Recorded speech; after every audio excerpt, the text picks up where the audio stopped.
jueves siempre tengo una tarea en la casa. Mi tarea los jueves es limpiar los baños de la casa. ¿A cuánto le gusta lavar baños?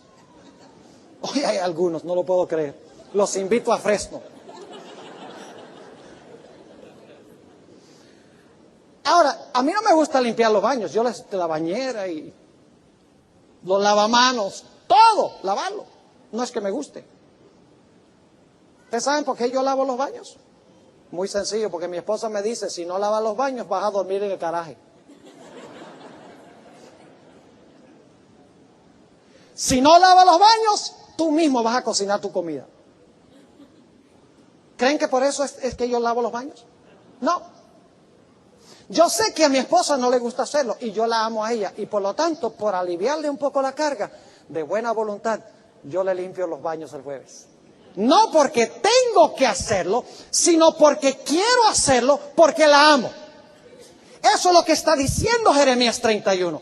Cuando Dios implanta su amor en nuestros corazones, el resultado es que nosotros vamos a querer hacer la voluntad de Dios. Volvamos al libro de Ezequiel, el capítulo 36.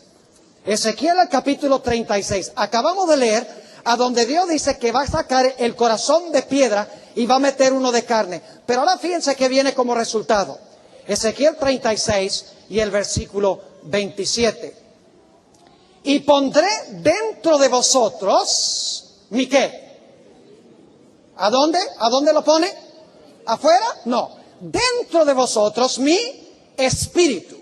Haré que andéis, ahora escuchen bien, haré que andéis en mis estatutos y guardéis mis preceptos y los pongáis por obra. Ahora, ¿cómo podemos nosotros guardar los mandamientos de Dios? Porque el versículo anterior nos dice que Dios ha sacado el corazón de piedra y ha metido uno de carne, y ahora por eso podemos guardar la ley de Dios, los estatutos de Dios. ¿Está claro en sus mentes?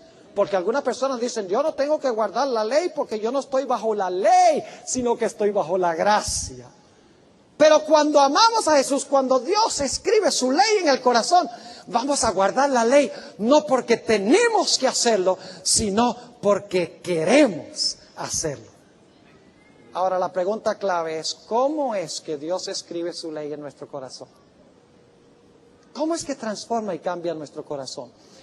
Quiero que vayamos al Salmo 119, Salmo 119, y quiero leer un versículo muy importante, el versículo 11, Salmo 119 y el versículo 11. Salmo 119 es el salmo más largo de los 150 que hay en la Escritura.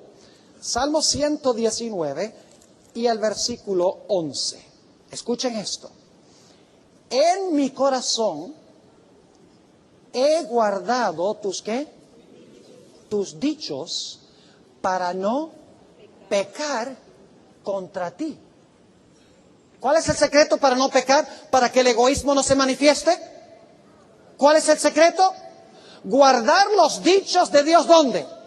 En nuestro corazón. Les doy una ilustración. Hace varios años estaba enseñando yo en una universidad en la ciudad de Medellín, Colombia.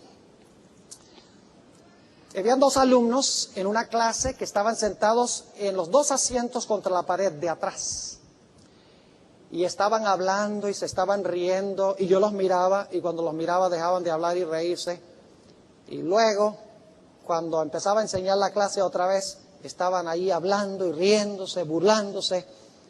Y mientras ellos estaban haciendo eso, yo les digo que la sangre se me estaba subiendo de todas las partes inferiores del cuerpo a la cabeza.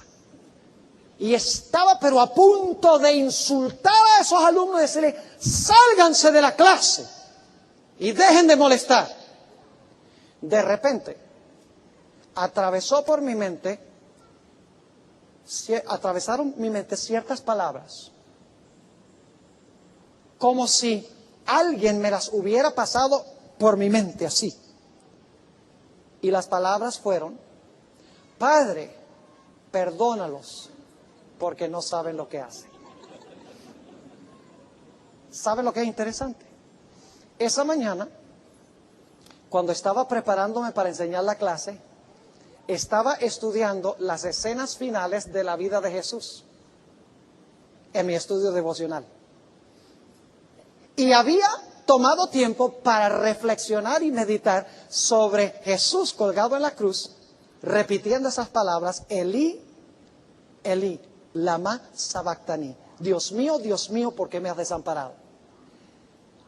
No cabe duda que como resultado de colocar eso en mi mente en la mañana, en mi momento devocional, en mis minutos devocionales, que más adelante en el día, cuando ese viejo hombre, por así decirlo, cuando ese corazón egoísta quería hablar insultando a los alumnos, pasó ese pensamiento que había metido en mi cabeza y como resultado la sangre regresó a donde debía estar.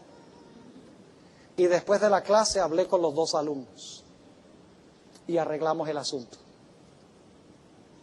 No crean ustedes que cuando la Biblia dice que Dios escribe su ley en nuestro corazón, que nos sentamos y decimos: Señor, escríbelo. Bueno, y por un milagro ahí lo escribió. No, Él graba su ley a través de nosotros, estudiar la palabra y meterla dentro de nuestro corazón a través de nuestros ojos. Es decir, tenemos que meditar en la palabra, que debemos estudiar la palabra. ¿Y sabe lo que sucede cuando yo oro y pido la dirección del Espíritu Santo? Y el Espíritu Santo me acompaña en el estudio de la palabra. De repente yo comienzo estudiando la palabra y la palabra termina estudiándome a mí. Porque si estoy estudiando, por ejemplo, un pasaje que tiene que ver con falso testimonio, y yo tengo ese problema, yo estoy leyendo el texto, pero entonces luego el texto me está leyendo a mí. Y me dice: tú tienes problemas en esa área. Y el Espíritu Santo, acompañando lo que estoy leyendo, empieza a hablar a mi conciencia y dice: tú tienes un problema en esa área que tienes que arreglar. Es decir, las promesas que nos da Dios son tremendas.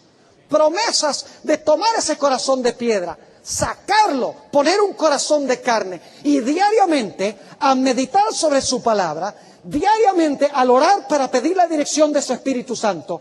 Él graba su palabra en el corazón y en la mente para que cuando la necesitamos en circunstancias difíciles podamos ganar la victoria.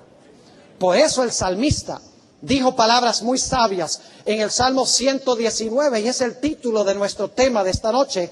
Salmo 119 y el versículo 165. 119, 165. Noten lo que dice el salmista. Mucha paz tienen los que aman tu ¿qué? Los que aman tu ley. Y no hay para ellos tropiezo. Estamos hablando esta noche de paz sin límites. Y la forma de tener paz sin límites es teniendo a Jesús en nuestro corazón. Ahora, mis apreciados amigos y hermanos, quiero terminar relatándoles una historia bíblica muy triste. Y lo voy a hacer rápidamente porque ustedes conocen la historia del pecado del rey David. ¡Qué terrible! ¿Saben ustedes lo que significa que el rey David haya tomado la esposa de otro, cometido adulterio con ella y luego entonces, para poderse quedar con ella y ocultar lo que hizo, mandar al esposo al frente militar para que lo mataran? ¡Qué cosa tan horrenda, tan terrible! No solamente adulterio, sino también asesinato. Uno pensaría: no puede haber perdón para esta clase de pecado. Adulterio y más encima asesinato. ¿Cómo Dios puede perdonar algo así?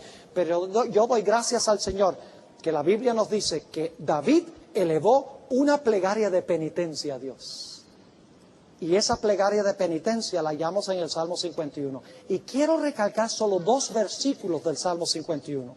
El primero se encuentra en el versículo 7. Salmo 51 y el versículo 7. Fíjense cuál es el anhelo que tenía David. Dice aquí: purifícame. ¿Con qué? Con hisopo. ¿Y seré qué? Y seré limpio. Lávame. Y seré más blanco que qué. Y seré más blanco que la nieve. ¿Qué quería David? David quería que Dios limpiara ese pecado vil que le había cometido. Pero ¿saben que David quería algo más? No solamente debemos querer que Dios perdone nuestros pecados, sino debemos querer que Dios también cambie el corazón de donde vienen esos pecados.